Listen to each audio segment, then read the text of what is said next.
എനിക്ക് അത് പറഞ്ഞല്ലോ എനിക്ക് ചാലഞ്ച് ഇല്ലെങ്കിൽ ഐ ഗെറ്റ് ബോർഡ്.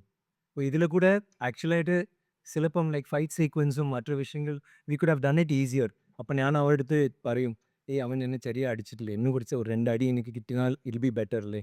ബിക്കോസ് അപ്പോൾ തന്നെ ദ സീൻ വിൽ ലുക്ക് ഇല്ല ഇറ്റ് വാസ് സോ கஷ்டம் இருந்தது. ஏன்னா இது ஃபுல்லா நைட்டு.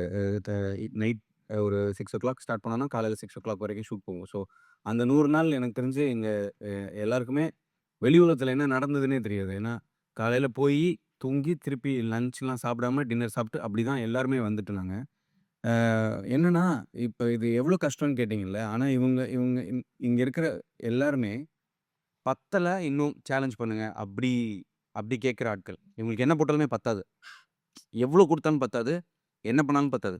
விக்ரம் சார் எல்லாம் அ ஏதாவது சீன் போய் சொல்லும்போது, "இன்னும் இன்னும் நெறைய பண்ணலாம்ப்பா. இன்னும் பயங்கரமா" அதான் சொன்ன மாரி ஆக்ஷன் சீக்வென்ஸ்லாம் இன்னும் அடிக்க சொல்லுங்க.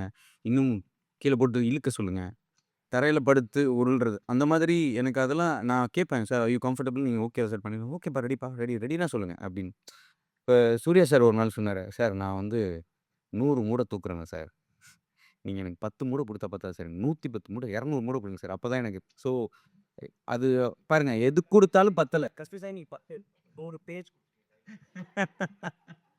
So this is how it is. அவங்க சேலஞ்சஸ்லாம் ஐ திங்க் அவங்க அதுக்கு சுத்தமா கொஞ்சம் கூட பயப்படுற ஆளுங்க இல்ல. ஐ மீன் லைக் எது குடுத்தாலும் பத்தாதுன்னு சொல்ல வரேன். ஸோ ஃபார் எவ்ரிபடி ஃபார் சுரா சாரா இருக்கட்டும், துஷாராவா இருக்கட்டும், என்ன என்ன சீன் எவ்ளோ கஷ்டமா இருந்தாலும், ஓகே போலாம் அப்படின்றோம். அது அதுல யோசிக்கிறதுக்கான டைமே எனக்கு இருந்ததுங்க.